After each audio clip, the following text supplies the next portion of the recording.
Greetings, members one and all of the Salivation Nation. Could the Perth Mint be in trouble based on allegations on buying conflict gold? Well, let's explore.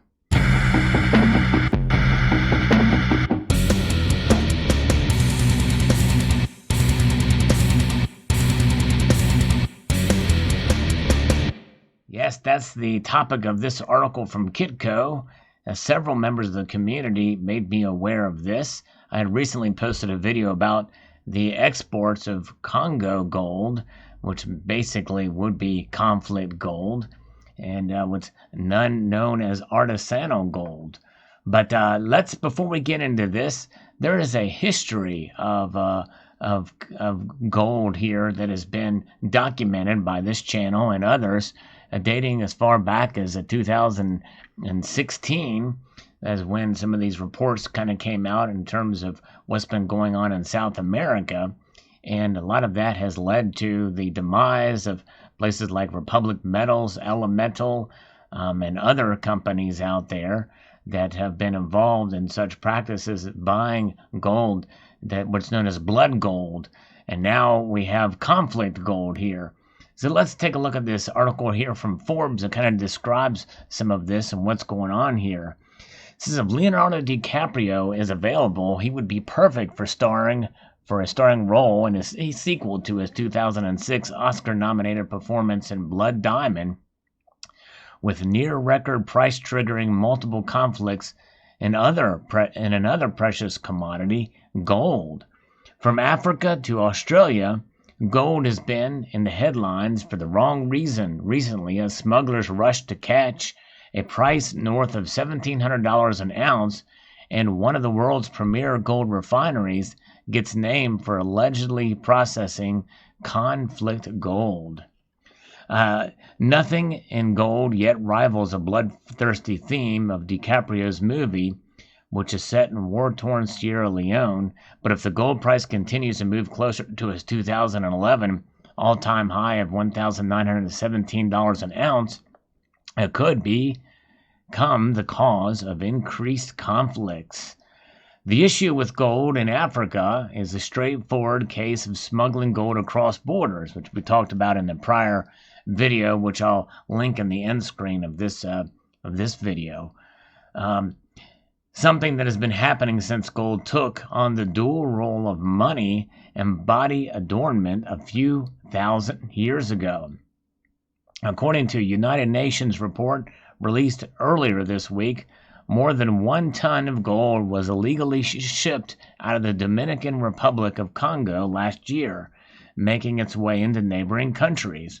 Potentially, the gold could have been used to fund warring militias in eastern Congo. Mainly dug by artisanal miners and small family groups, there are concerns that some operations use child labor. The size of Congo's gold smuggling problem can be measured by the country's official rate of artisanal gold production, reported to be 735 pounds, about 1/3 of the illegally smuggled material. In Australia, the gold problem has similar roots to those of Congo. But the repercussions are likely to be more serious as governments and leading gold industry groups launch investigations into allegations of gold being improperly mined and processed. Caught in the crosshairs is a 121-year-old Perth Mint, a gold refinery wholly owned by the state government of Western Australia, but once a division of Britain's 700-year-old Royal Mint. Famous for the quality of its processing, which can produce gold refined to 4/9 purity, that's 99.99%, the Perth Mint attracts gold from a number of countries for processing, including Papua New Guinea, the source of the current crisis. According to a number of reports carried by the Australian newspapers, including the National Business Daily, the Australian Financial Review, the Perth Mint has been processing gold for a controversial PNG company, Golden Valley. So there's child labor allegations here with this. Part of Golden Valley's business is to buy gold from artisanal miners, with some of those operators alleged to be using highly toxic mercury to extract gold ore and river gravels, as well as using child labor. If the allegations are true, the Perth Mint could be in trouble with the world's leading gold authority, the London Bullion Market Association, otherwise known as LBMA, which oversees the London gold market, where gold estimated to be valued at $5 trillion is traded each year. Recognition as a reputable gold refinery by the LBMA is a valuable asset for any refinery because it assures gold investors that the gold they're buying is of the highest quality. While unproven, the PNG allegations about the Perth Mint's dealings with Golden Valley are being investigated by the LBMA and the government of Western Australia. In a statement released to the media, the Perth Mint said it adhered to the highest ethical standards and was in full compliance with the LBMA's responsible sourcing program, which is designed to weed out unethical and conflict gold.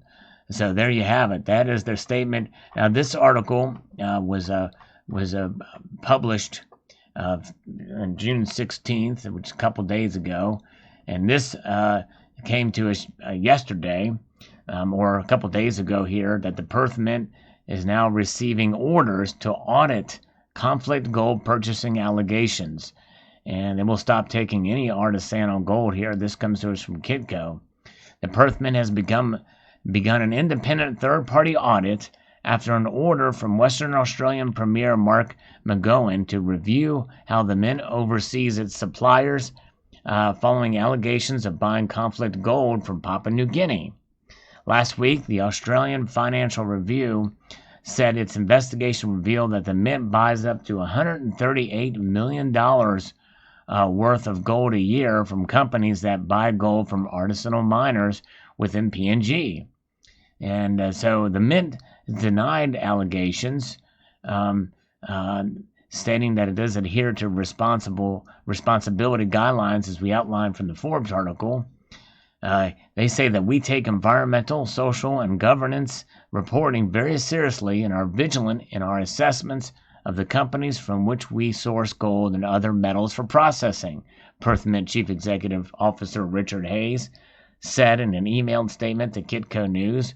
We remain confident that we comply fully with all regulatory requirements and the responsible gold guidelines set out by the global gold industry's governing bodies. In a follow-up to the story, the Australian Financial Review reported that McGowan requested that Perth Mint Chairman Sam Walsh lead the investigation into the matter. I have initiated an independent third-party review of the Perth Mint's audit processes, Walsh said. The review will also assess the arrangements with licensed counterparties that may deal with artisan small-scale mining. Effective immediately, as part of this process, the Perth Mint has suspended relationships with all companies and aggregators dealing with artisanal small-scale mining. That's artisanal, not artisan. The Perth Mint is owned by the Western Australian government and has London Bullion Market Association accreditation. Last week, the LBMA said it will also be investigation allegations against the Perth Mint. The mint could lose its LBMA accreditation if found that it had violated ethical purchasing guidelines. Now, if you think about it, let's say that does happen. There's a lot of gold that's processed, and the Perth Mint obviously is a premier. They have started, I think, a digital gold program as well, too, but a blockchain-based situation. But they're known for their purity, they're known for their quality and their bars and their coins. And boy, that would be quite an impact on the gold market for sure. If, let's say, in the unlikely event they get shut down for a period of time, we'll have supply problems for sure. We'll have to be sourced through other options. It would be a big deal if that were to happen.